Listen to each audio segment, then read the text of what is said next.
Assalamualaikum warahmatullahi wabarakatuh.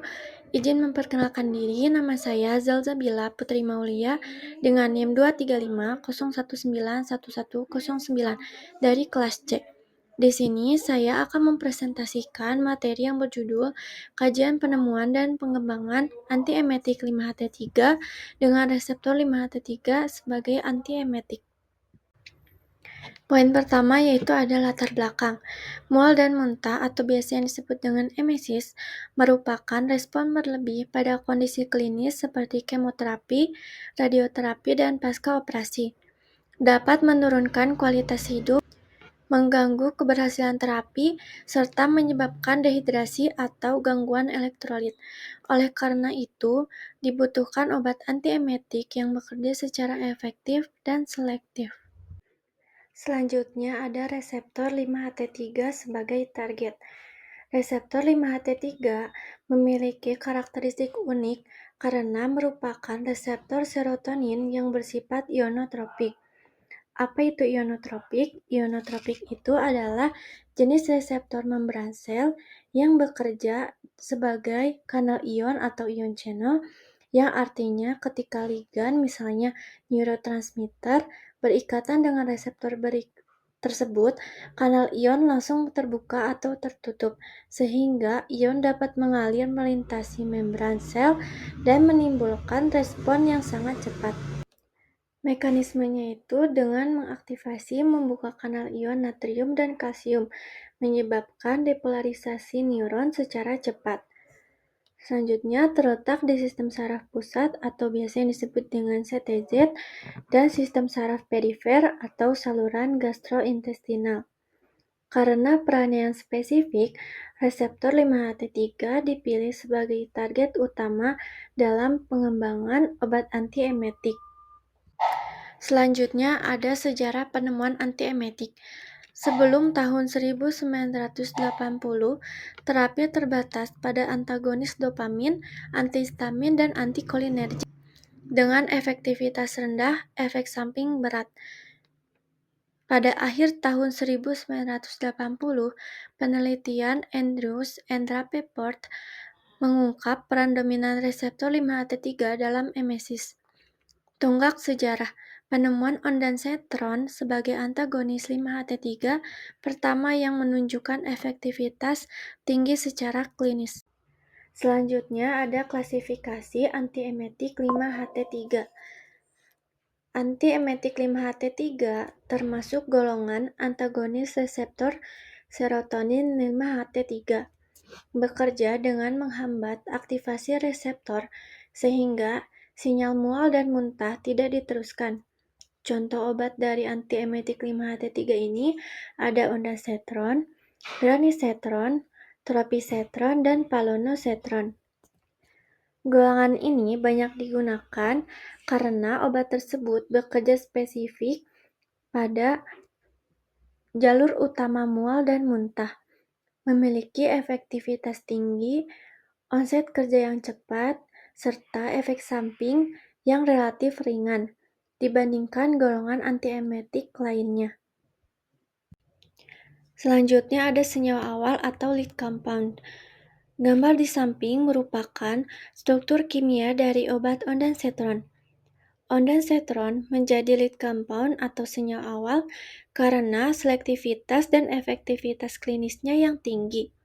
Secara struktur, ondansetron ini memiliki cincin aromatik dan gugus amina bermuatan yang memungkinkan adanya interaksi dengan reseptor 5HT3.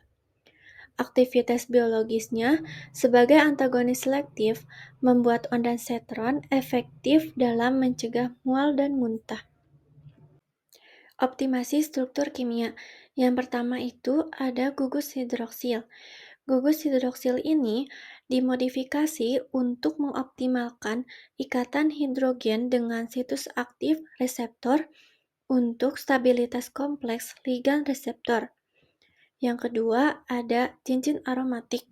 Cincin aromatik ini substitusi senyawa lipofilik untuk meningkatkan interaksi hidrofobik dan penetrasi membran. Optimasi struktur dari kedua gugus fungsi ini dapat menghasilkan laju disosiasi lebih lambat dan durasi kerja obat yang lebih panjang. Selanjutnya ada hubungan struktur aktivitas atau SAR. Pada reseptor 5-HT3 terdapat cincin aromatik, atom nitrogen bermuatan positif, dan jarak spasial spesifik antar gugus fungsional. Kombinasi gugus fungsi ini sangat menentukan kuat atau lemahnya ikatan obat dengan reseptor, karena ketiga komponen ini saling melengkapi dalam proses pengikatan. Cincin aromatik membantu obat menempel stabil pada reseptor melalui interaksi hidrofobik. Sementara atom nitrogen bermuatan positif berikatan kuat dengan bagian reseptor yang bermuatannya negatif.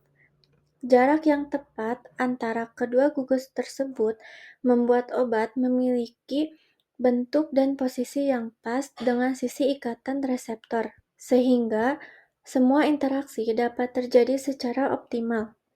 Jika salah satu komponen atau jaraknya tidak sesuai, ikatan obat menjadi kurang kuat dan efektivitasnya menjadi menurun. Sehingga analisis SAR ini menjadi dasar penting dalam desain obat yang rasional.